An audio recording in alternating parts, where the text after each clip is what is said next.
Hello students, welcome to our YouTube channel. Chapter 12 exponents and power से related exercise 12.1 को discuss कर रहे थे, जिसमें हमने question number first and second complete कर लिया था। अगर आपने वो वीडियो नहीं देखी है तो पहले आप फर्स्ट और सेकंड क्वेश्चन को सोल्व आउट करें, अच्छे से समझे, तब जाकर के आप थर्ड क्वेश्चन पे आए। तो अपना थर्ड क्वेश्चन को सोल्व करेंगे इस वीडियो में। तो क्या स्टेटमेंट गिवन है थर्ड क्वेश्चन की? Find the value of. आपको यहाँ पे 5 पार्ट्स मिलेंगे इस क्वेश्चन में। 5 पार्ट्स को हम 1 बाय 1 सोल्व आउट करेंगे और हम वैल्यू फाइंड आउट करेंगे जो हमारे पास एक्सप्रेशन है। ठीक है, तो यहाँ पे जो अपना फर्स्ट पार्ट्स है उसको सोल्व करेंगे। क्या स्टेटमेंट है?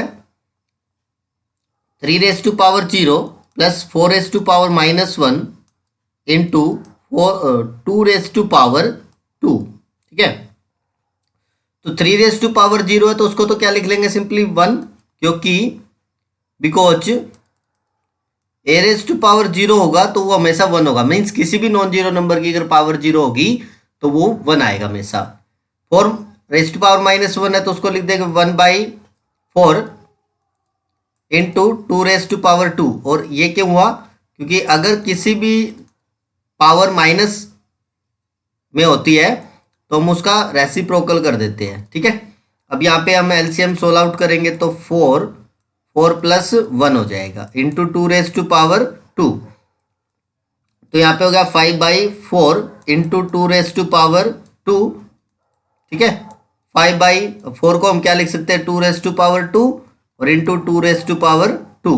अब यहाँ पे क्या हुआ? ये डिवाइड की फॉर्म में है तो इसका मतलब क्या करेंगे? इसको 5 into 2 raise to power 2 minus 2 हो जाएगा, है ना। और क्यों होगा ये? क्योंकि a raise to power m divide में a raise to power n, तो पावर क्या हो जाती है? माइनस हो जाती है। ठीक है, तो यहाँ पे हो गया 5 इंटू 2 रेज टू पावर 0 और 2 raise to power 0 means 5 into 1 is equal to 5। Clear? क्योंकि 2 की जो पावर होती है अगर वो 0 है तो हम उसको हमेशा कितना लिखेंगे? 1 लिखेंगे। किसी भी नॉन जीरो की पावर अगर 0 होती है तो हम उसको 1 लिख देते हैं। तो यहाँ पे हमारा जो पहला पार्ट है वो सोल्व आउट हो जाता है। Okay, clear? अगर आपको क्लियर नहीं हुआ तो एक बार और वीडियो को रिपीट करें। सेकंड पार्ट पे चलते हैं। क्या स्टेटमेंट है? देखो, जो सेकंड पार्ट अपना उसकी जो स्टेटमेंट है 2 raise to power -1 2 raise to power -1 into 4 raise to power -1 divide में 2 रेज टू पावर -2। ठीक है, तो पहले तो जो पावर माइनस में है उसको प्लस बना लेते हैं। तो वो कौन सी आइडेंटिटी लगेगी? ए रेज टू पावर -m, वो जो रेसिप्रोकल हो जाता है। ठीक है, 1/a raise to power m, तो ये हो गया 1/2 इंटू 1/4 डिवाइड में 1/2 रेज टू पावर 2। क्लियर? तो ये अंदर वाला हो गया 1/8 डिवाइड में 1/2 रेज टू पावर 2। तो 1/8 को हम क्या लिख सकते हैं? 1/2 raise to power 3 divide 1/2 raise to power 2। ठीक है, अब इससे आगे क्या करते हैं? डिवाइड का साइन हटा देते हैं, मल्टीप्लाई में ले आते हैं। 2 रेज टू पावर 3 इंटू में 2 रेज टू पावर 2 बाई में 1 हो गया, तो इसको हम लिख देंगे 2 raise to power 2 by 2 raise to power 3। Divide का केस है तो क्या बनेगा? 2 रेज टू पावर 2 माइनस 3। कौन सा केस बना? Because a raise to power m divide a raise to power n, तो a raise to power m minus n हो जाएगा। ठीक है ना, क्योंकि ये डिवाइड में था। बेस तो सेम है लेकिन पावर अलग अलग है। क्या गया? 2 रेज टू पावर -1 और इसको हम लिख देंगे 1/2, क्योंकि वही वाली ऊपर वाली आइडेंटिटी यूज हो जाएगी ना यहाँ पे भी, तो यहाँ लिखने की जरूरत नहीं है, हमने ऊपर लिख दिया था पहले ही। तो 2 रेज टू पावर -1 आया तो उसको लिख देंगे 1/2। Clear?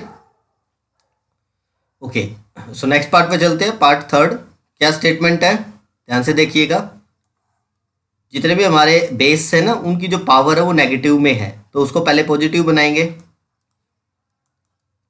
So 1/2 raise to power -2 plus 1/3 raise to power -2 plus 1/4 raise to power -2। तो प्लस बनाएंगे तो कितना हो जाएगा? 2 raise to power 2, 3 raise to power 2 और 4 raise to power 2। Because a raise to power -m is equal to 1/am, इसके equal होता है। ठीक है, तो यहाँ पे रेसिप्रोकल होकर 2/1 हो जाएगा, 1 लिखने की जरूरत नहीं होती। 2 2 जा 4, 3 3 जा 9 एंड 4 4 जा 16, तो यहाँ पे 20 और 9 20 9 हो जाएगा। क्लियर?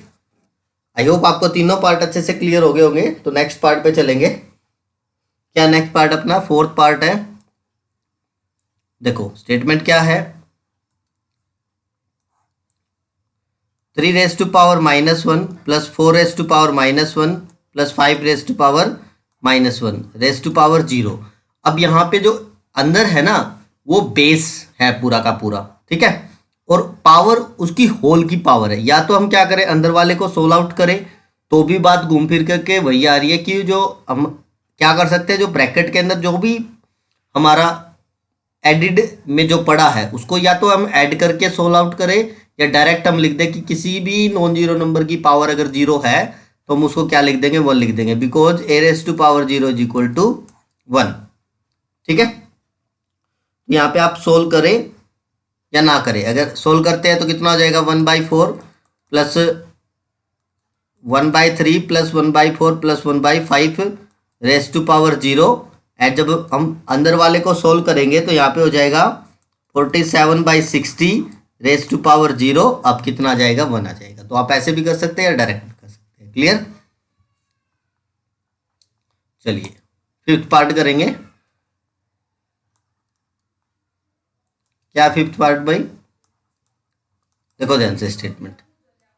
यहाँ पे क्या है, -2/3 raise to power -2 and power 2।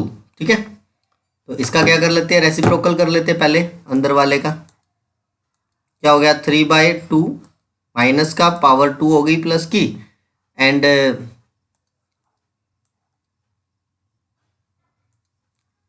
यहाँ पे क्या हो गया, रेज टू पावर 2। और यहाँ पे कौन सी आइडेंटिटी यूज हुई भाई, यहाँ पे आइडेंटिटी यूज हो गई अपनी a raise to power -m is equal to 1/am। ठीक है, अब यहाँ पे क्या होगा, पावर का पावर से मल्टीप्लाई हो जाएगा, तो -3/2 रेज टू पावर कितना हो गया, 2 × 2। और यहाँ पे कौन सी आइडेंटिटी लगी, a raise to power m raise to power n। ठीक है, तो amn हो गया यहाँ पे। अब आगे देखो, अब -3/2 रेज टू पावर कितना हो गया, 4।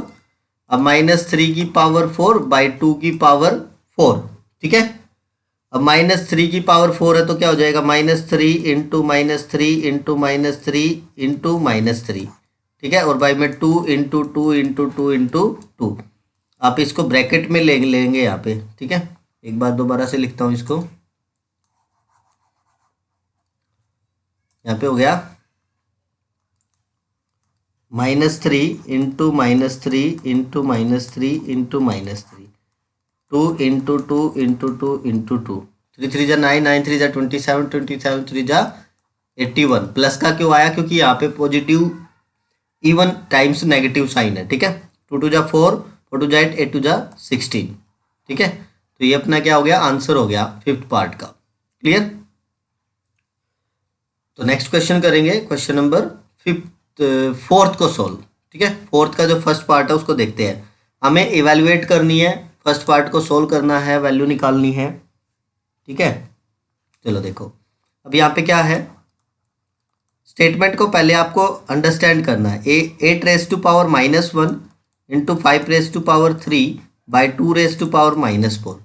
पहले तो हम क्या करेंगे, यहाँ पे जो नेगेटिव पावर है ना उसको पॉजिटिव बना लेते हैं। तो 2 रेज टू पावर -4 है तो वो तो प्लस की 4 ऊपर चली गई, और 8 - 1 पावर वो नीचे आ गया। ठीक है, और यहाँ पे आइडेंटिटी लगी अपनी a raise to power -m is equal to 1/a raise to power m। ये हमारा लॉ ऑफ एक्सपोनेंट यहाँ पे यूज हो गया। ठीक है, अब हम 8 को क्या लिख सकते हैं, यहाँ पे 2 raise to power 4 × 5 raise to power 3। 8 को हम लिख सकते हैं 2 रेज टू पावर 3। ठीक है, अब ये दोनों जो चीज़ है ना ये आ गई डिवाइड में, तो यहाँ पे अगर 2 raise to power 4 - 3 × 5 raise to power 3 property लगी, a raise to power m divide में a raise to power n, a raise to power m - n। ठीक है, तो यहाँ पे अगर 2 raise to power 1 × 5 raise to power 3, 2 × 5 × 5 × 5, 10, 5 2 जा 10, 10 5 जा 50, 50 5 जा 250।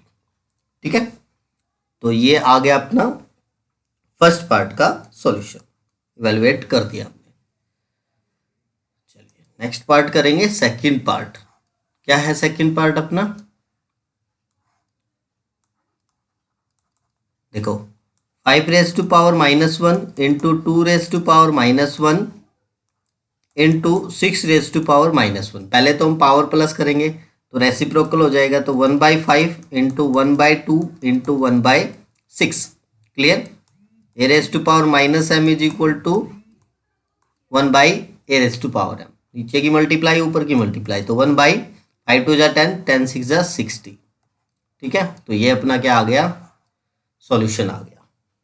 क्लियर? तो ये है अपना फोर्थ क्वेश्चन का सेकंड पार्ट। फिफ्थ क्वेश्चन करेंगे, जो हमारा लास्ट क्वेश्चन रहेगा इस वीडियो का। उसके बाद जो नेक्स्ट फर्दर जो क्वेश्चन बच जाएंगे वो हम नेक्स्ट वीडियो में सोल्व आउट करेंगे। Clear?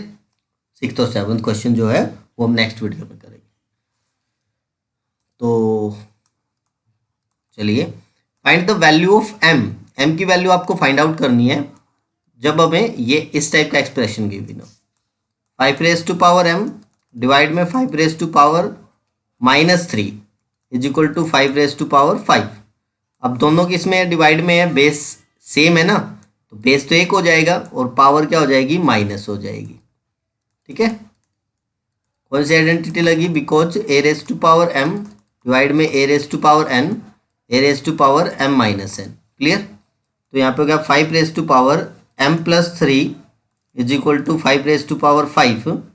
So m+3 is equal to 5, m+3 is equal to 5।